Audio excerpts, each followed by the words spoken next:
क्या कभी आपने किसी अलमारी को खोला और लगा कि उसमें सिर्फ कपड़े नहीं, यादें भरी हैं? क्या कभी किसी पुरानी चीज को फेंकने चले और आपका हाथ रुक गया? एक टूटी हुई घड़ी, मुरझाया गुलदस्ता, माँ की दी हुई एक पुरानी साड़ी। ये सब कुछ हमारे घर में नहीं, हमारे दिल में भी होते हैं।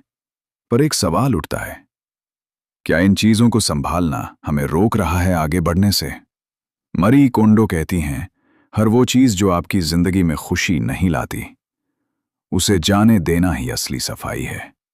ये किताब कोई सफाई करने की गाइड नहीं है, ये एक आंतरिक क्रांति की शुरुआत है।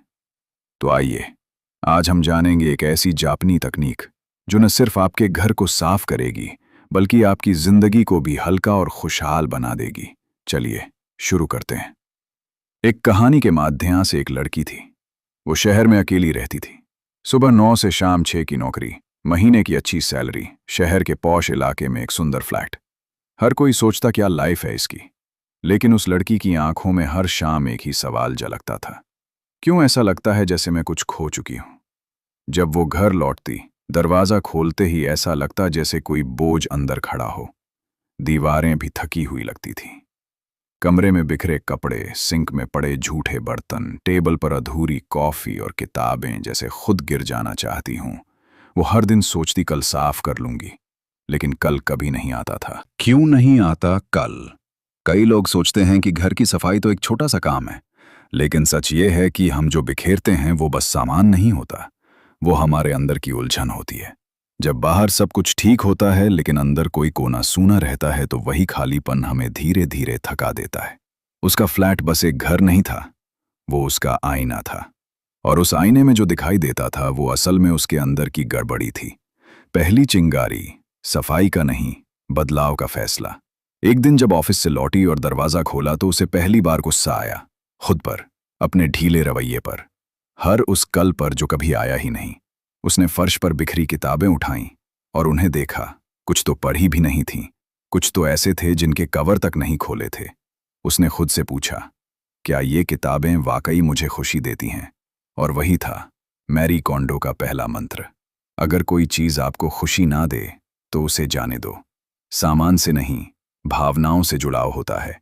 हम सोचते हैं कि हम चीजों से जुड़े हैं, लेकिन असल में हम उन चीजों से जुड़ी यादों और भावनाओं से जुड़े होते हैं। वो जब एक पुरानी ड्रेस को उठाती तो कॉलेज की कोई याद जागती, लेकिन वही ड्रेस अब ना आती थी, ना जरूरी थी। मारी कोंडो कहती हैं, हर चीज की एक भूमिका होती है। वो अपना काम पूरा कर चुकी है, अब उसे प्यार से विदा करो। पहली सफाई, पहला सुकून। जब उसने अलमारी खाली की तो खुद को भी हल्का महसूस किया। जब उसने बर्तन धोए तो लगा जैसे दिमाग भी थोड़ा साफ हुआ। जब उसने अनावश्यक चीजें दान में दीं तो पहली बार उसे लगा कि वो सांस ले पा रही है। वो कमरे को देखती और मुस्कुरा देती, क्योंकि अब वहां उलझन नहीं थी, बल्कि साफ गोई थी, शांति थी, एक नई शुरुआत थी। घर की सफाई सिर्फ धूल हटाने का काम नहीं है, ये अपने अंदर की सफाई करने जैसा है। जब आप अपने स्पेस को व्यवस्थित करते हैं तो आप अपने दिमाग और दिल को भी व्यवस्थित करते हैं। क्या कोई ऐसा तरीका है जिससे हम अपने पूरे घर को एक ही बार में, एक बार के लिए और हमेशा के लिए साफ रख सकें? मारी कोंडो कहती हैं, हाँ बिल्कुल। लेकिन वो तरीका क्या है जहां हम सीखेंगे कौन मारी मेथड का असली जादू? रात थी। शहर की चहल पहल अब खामोशी में बदल चुकी थी। वो थकी हुई थी, शरीर से भी और मन से भी। बिस्तर पर लेटे लेटे फोन उठाया, फेसबुक खोल लिया, जैसे हर रोज करती थी। उंगलियां स्क्रीन पर चलती रहीं, बिना सोचे, बिना रुके। तभी एक पोस्ट पर नजर अटकी, the life changing magic of tidying up by मरी कोंडो। नीचे कुछ मोटे शब्दों में लिखा था, सिर्फ घर नहीं, जिंदगी बदल जाती है। उसने ठंडी सांस ली। हाँ, जैसे सफाई से कोई जिंदगी बदलती है। उसके चेहरे पर एक थकी हुई हंसी थी। वो उस पोस्ट को स्क्रॉल कर आगे बढ़ सकती थी, जैसे रोज हजारों चीजें देखती है और भूल जाती है। लेकिन उस रात कुछ रुक गया था। कोई अंदर की आवाज कह रही थी, सुन ले, क्या पता। उसने फोन पर बटन दबाया, ऑडियो बुक का पहला चैप्टर प्ले कर दिया। मरी कोंडो की नरमी से भरी आवाज कानों में गूंजी, आपका घर आपकी मानसिक स्थिति का आईना होता है। अगर चीजें बिखरी हैं तो शायद आप अंदर से भी बिखरे हुए हैं। वो चौंकी। ऐसा लगा जैसे कोई उसकी हालत को बिना पूछे समझ गया हो। किताब नहीं, आईना था वो। वो सुनती रही और हर लाइन उसके दिल के किसी कोने को छूती रही। हम अक्सर तय नहीं कर पाते कि क्या रखना है, क्या छोड़ना है। इसलिए हम सब कुछ अपने पास जमा करते जाते हैं, बिना सोचे, बिना समझे। वो सोचने लगी। कपड़े, किताबें, चीजें, रिश्ते, मैंने कितनी चीजें सिर्फ इसीलिए संभाल रखी हैं क्योंकि मैं छोड़ नहीं पाई। ये किताब उसके लिए कोई साधारण बुक नहीं थी। ये एक आईना थी जो पहली बार उसे खुद को देखने दे रही थी। मरी कॉन्डो का एक वाक्य जैसे उसके दिल में बस गया। Start not with what to discard but with what to keep. फेंकने से नहीं, रखने लायक चीजों से शुरुआत करो। यही तो वो नहीं कर पाई थी। जिंदगी में भी हर चीज, हर इंसान, हर याद बस जोड़ती चली गई, पर कभी खुद से नहीं पूछा, क्या ये मुझे सच में खुशी देता है?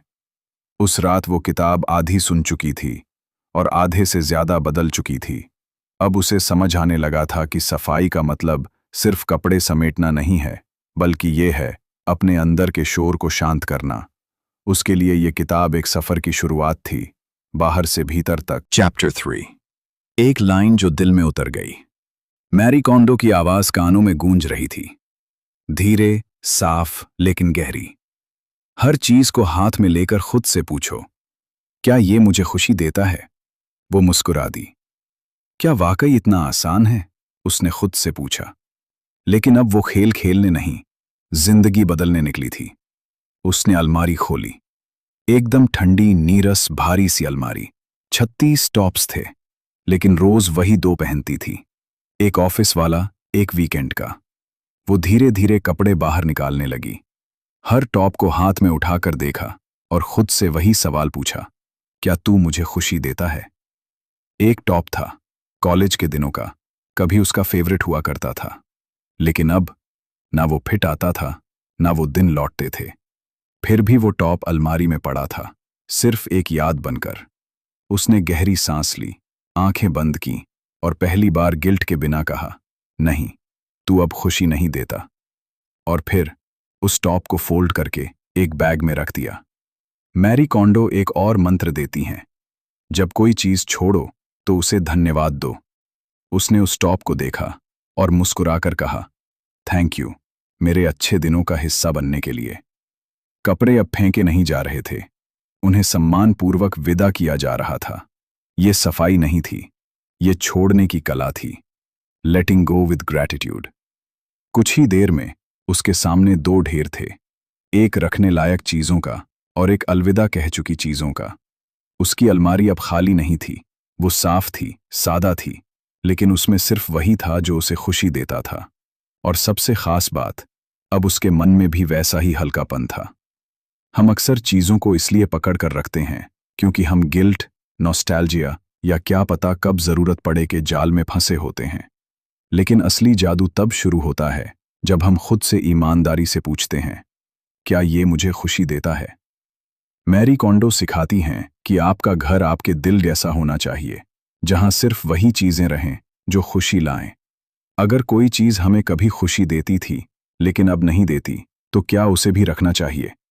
मैरी कॉन्डो कहती हैं, हम सब के पास भावनात्मक बोझ लिए कुछ चीजें होती हैं, लेकिन उन्हें छोड़ने का भी एक तरीका होता है। कमरा अब काफी हद तक खाली हो चुका था। कपड़े जा चुके थे, किताबें भी छांटी जा चुकी थीं, पर अब जो बचा था वो सबसे कठिन था। स्मृतियों से जुड़ी चीजें, यानी सेंटिमेंटल आइटम्स। वो पुराना एल्बम जिसमें माँ की हंसी कैद थी, वो राखी जो बहन ने बचपन में बांधी थी, वो साड़ी जो माँ ने जाते जाते दी थी, और वो टूटा हुआ चाय कप जिससे हर सुबह की शुरुआत होती थी। मरी कॉन्डो कहती हैं, हम चीजें इसलिए नहीं रखते क्योंकि वो उपयोगी हैं, बल्कि इसलिए क्योंकि वो हमारे भावनात्मक इतिहास का हिस्सा होती हैं। लेकिन वो सवाल उठता है, क्या बीते हुए कल को पकड़कर रख लेना आज की शांति को छीन नहीं लेता? वो लड़की हर चीज को हाथ में उठाती, हर चीज से जुड़ी यादें दोहराती और फिर हल्के से मुस्कुराकर कहती, धन्यवाद, मेरे जीवन का हिस्सा बनने के लिए। मारी कहती हैं, आप चीजें नहीं छोड़ते, आप उनसे जुड़े भाव छोड़ते हो। और जैसे ही वो उस टूटी हुई प्याली को हाथ में उठाती है, उसे याद आता है वो अकेली सुबहें, वो आत्मसंवाद, वो शांति जो उस प्याली ने दी। लेकिन अब समय था बीते हुए को स्वीकार करके आगे बढ़ने का। सबक, स्मृतियों से भरी चीजें हमारी कहानी का हिस्सा होती हैं, पर हर कहानी का एक पन्ना पलटना भी जरूरी होता है। हम जो कुछ भी छोड़ते हैं उसका मतलब ये नहीं कि वो महत्वहीन था, बल्कि इसका मतलब है कि हम अब उस अनुभव को समझ चुके हैं और आगे बढ़ने के लिए तैयार हैं। अब आपसे एक सवाल, अगर आपको अपनी सबसे भावनात्मक चीज छोड़नी पड़े, जैसे कि माँ की कोई दी हुई चीज या बचपन की कोई यादगार, तो क्या आप ऐसा कर पाएंगे? और क्या आप भी उस चीज को छोड़ते हुए दिल से धन्यवाद कह पाएंगे? अगले अध्याय में जानिए कैसे मारी कोंडो सिखाती हैं जीवन को सजाने का असली तरीका, बिना किसी बोझ के, पूरी ऊर्जा के साथ। क्या आप तैयार हैं अगले कदम के लिए? तो जुड़िए हमारे साथ चैप्टर 5 में। सुबह की हड़बड़ी, दफ्तर जाने में देरी हो रही है और चाबी फिर से गायब। वो अलमारी, वो बैग, वो रसोई, हर जगह देख चुकी थी, पर चाबी कहीं नहीं। फिर उसे मैरी कोंडो की बात याद आई। अगर कोई चीज हर बार खोती है तो शायद उसका घर तय नहीं है। वो रुकती है, सोचती है। घर सिर्फ इंसानों के लिए नहीं होता, हर चीज को भी अपना एक घर चाहिए। और फिर उसने बदलाव शुरू किया। चाबी को मिला छोटा सा हुक दरवाजे के ठीक पास, पेन को मिला अपना स्टैंड टेबल पर, बिल्स और दस्तावेजों को मिला एक लेबल वाला फोल्डर साफ सलीके से। धीरे धीरे सामान कम नहीं हो रहा था, पर अब एक सिस्टम बन रहा था। हर चीज की एक जगह थी, हर चीज की एक पहचान थी, और सबसे जरूरी, अब हर चीज को वो सम्मान मिल रहा था जो शायद हमने कभी नहीं दिया था। मैरी कहती हैं, जब आप हर चीज को उसका घर देते हो, तो वो चीजें भी आपको शांति और जवाबदेही देती हैं। बिखराव केवल जगह का नहीं होता, वो हमारी सोच, हमारे दिनचर्या और हमारे जीवन में भी होता है। लेकिन जब हर वस्तु की एक निश्चित जगह होती है, तो चीजें नहीं, जिंदगी व्यवस्थित होती है। अब आपसे एक सवाल, क्या आपके घर की हर चीज का भी कोई घर है? या अब भी कुछ चीजें रोज खो जाती हैं, जैसे चाबी, चार्जर, दस्तावेज या उम्मीदें? सीन 6। जब मां की सीख याद आई। वो सुबह बाकी दिनों से अलग थी। सारा कमरा चमक रहा था, कोने कोने में साफ सफाई हो चुकी थी, हर सामान अपनी तय जगह पर था। वो थक चुकी थी, पर इस थकान में एक अजीब सी संतुष्टि थी। धूप खिड़की से भीतर आ रही थी। वो खामोशी से चाय का कप लेकर बालकनी में बैठी। कोई आवाज नहीं थी, सिर्फ शांति। और तभी एक बहुत पुरानी, बहुत प्यारी आवाज कानों में गूंजी। बिटिया, घर जितना हल्का होगा, मन उतना शांत रहेगा। ये मां की आवाज थी। मां, जो अब इस दुनिया में नहीं थी, पर उनकी बातें जैसे हवा में घुली रहती थीं।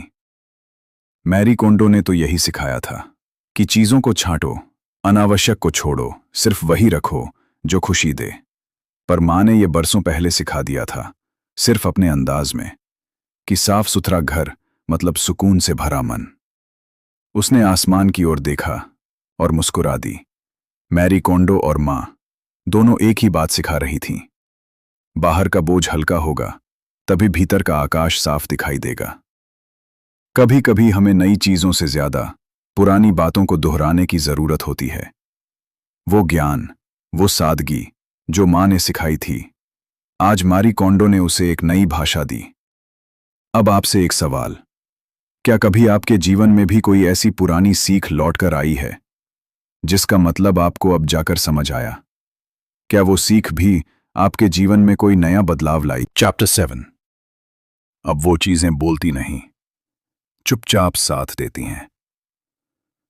अब सुबह की शुरुआत किसी उलझन से नहीं बल्कि सुकून से होती है।